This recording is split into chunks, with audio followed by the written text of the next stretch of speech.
video, I want to take a look at the three-dimensional version of kinetic energy and what we have to do in order to make that slight transition between our two-dimensional approximation and the three-dimensional version. So previously we explored the same exact problem when we talked about momentum, and in the same way we need to expand the kinetic energy formulation to include all the possible rotations for a three-dimensional object.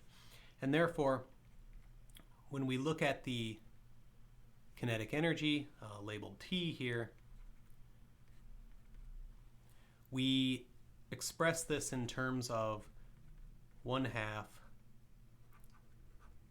mv squared, which is our standard representation for linear translation. So if our rigid body is moving in space, then we would express this, and you know, making note that the v is a vector quantity there, so it could contain those various rotations. Now, for the rotational component, or excuse me, v is the various translations.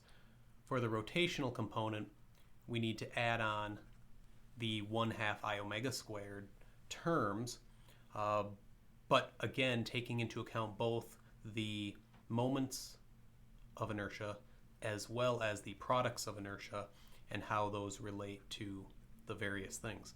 So for each of our moments of inertia that we saw before in our inertia tensor,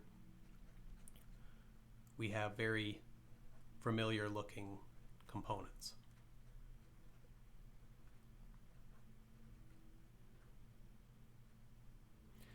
Now, when we take into account the products of inertia, we need to once again subtract those in relation to how they're defined, as well as take into account rotations about two different axes. So it looks something like this for each of the terms.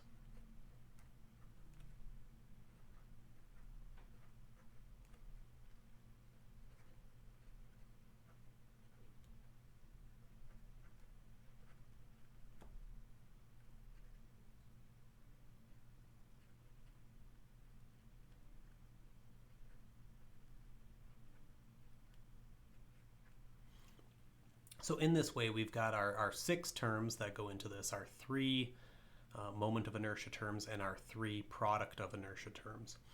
Now, of course, we have the simplification via symmetry if we use principal axes.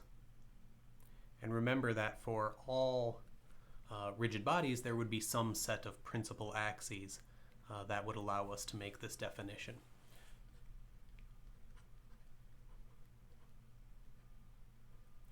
My translation term doesn't change, but my rotational terms simplify to make use of the principal axes.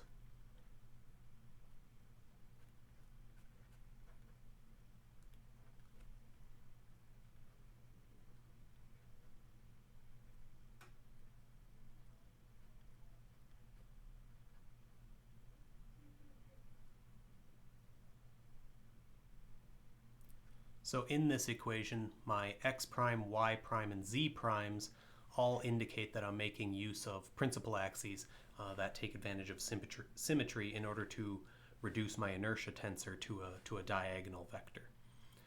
All right, with that, I will stop. Thank you.